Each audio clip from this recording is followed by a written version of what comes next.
Hi friends, நாங்கள் இன்றைக்கி என்ன பார்க்க போகிறோம்னா, சின்ன பிள்ளையிலிருந்து பெரிய ஆட்கள் வரையும் நல்லா விரும்பி சாப்பிடக்கூடியது புட்டு. அதுவும் யாழ்ப்பாணம்ண்டா சொல்ல வேணுமா? புட்டு பிடிக்காதவங்களே இருக்கவே மாட்டாங்க, எப்பவும் புட்டு தான். இப்போ இந்த புட்டை நல்லா டேஸ்ட்டாக எப்படி செய்கிறது, பால் புட்டு எப்படி செய்கிறதுன்றது பார்ப்போம்.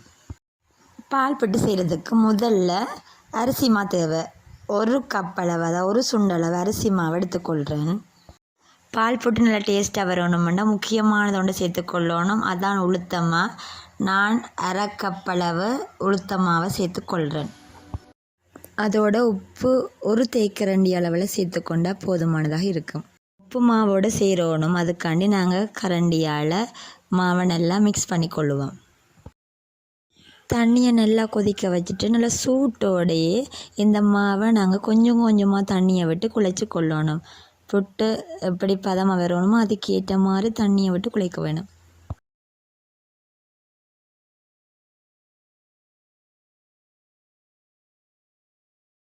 பாருங்க, இந்த அளவுக்கு குழைச்சி கொண்டா சரி. நல்லா தண்ணியாகவும் குழைச்சி கொள்ளக்கூடாது.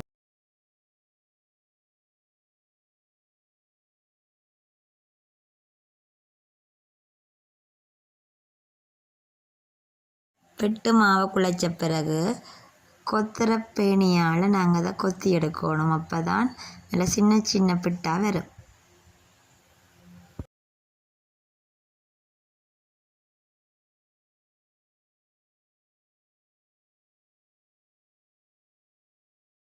பால் புட்டுக்கு பாதி தேங்காய் காணும், அதை திருவி எடுத்து வச்சுக்கிறேன். அதை மிக்சி கப்பில் போட்டு ஒரு கப் தண்ணியை விட்டு கொஞ்சம் லேசாக அரைச்சி கொண்டா சரி. பைன் பேஸ்ட் அரைக்க தேவையில்லை. இப்போ குழைச்சி வச்ச புட்டு மாவை அவிச்சு கொள்கிறேன்.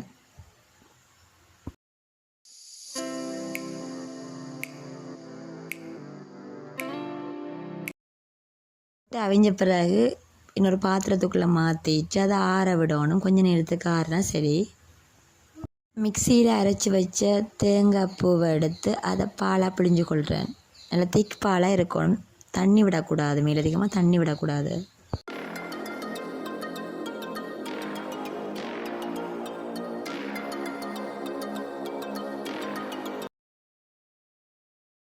எடுத்து வச்ச பாலுக்குள்ளே ஒரு 150 கிராம் அளவில் சர்க்கரை சேர்த்துக்கொள்கிறேன். உங்களோட இனிப்பு சுவைக்கு ஏற்ற மாதிரி சர்க்கரையின் அளவை கூட்டலாம், இல்லாட்டி குறைவாகவும் சேர்த்துக்கொள்ளலாம்.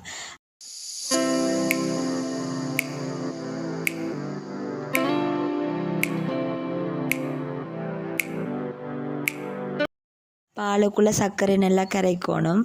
கரைச்ச பிறகு அதில் ஏதாவது கழிவுகள் இருந்தால் அதை வடிச்செடுக்கணும். வடிச்செடுத்து சர்க்கரை பாலை அடுப்பில் வச்சு சூடாக்குறோம்.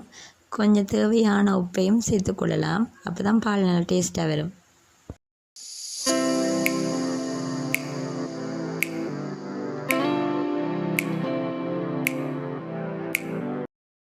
சர்க்கரை சேர்த்த பால் நல்லா கொதித்த பிறகு புட்டை சேர்த்து கிளறிக்கொள்கிறோம். பால் எவ்வளோ இருக்கோ அந்த அளவுக்கு தான் நாங்கள் புட்டை சேர்த்துக்கொள்ளலாம். அதிகமாக சேர்த்தா பால் அளவு காணாம வரும், குறைவாக சேர்த்தா தண்ணியாக போயிடும். அப்போ அளவாக தான் புட்டை சேர்த்துக்கொள்ளணும், பாலுக்கு ஏற்ற மாதிரி சேர்த்துக்கொள்ளணும். பார்த்திங்களா, இந்தளவு பாலுக்கு இந்தளவு புட்டு போதுமானதாக இருக்கும். இதை கொஞ்ச நேரம் நல்லா திக்காகும் வரை நாங்கள் அடுப்பிலே வச்சுருக்கணும். சிம்மில் தான் வச்சுருக்கணும், இல்லாட்டி பாத்திரம் எரிஞ்சிடும். சிம்மில் வச்சு கொஞ்ச நேரம் கிளறி கொண்டிருக்கணும். கொஞ்ச நேரத்துக்கு பிறகு திக்காக வரும். திக்காக வந்தோன்னே அடுப்பை ஆஃப் பண்ணிடணும்.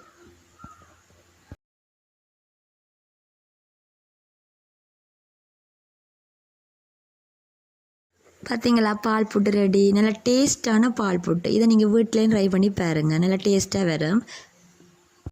இந்த வீடியோ உங்களுக்கு யூஸ்ஃபுல்லாக இருக்குது. மறக்காமல் லைக் பண்ணுங்கள், சப்ஸ்கிரைப் பண்ணுங்கள். தேங்க்யூ ஃபார் வாட்சிங்.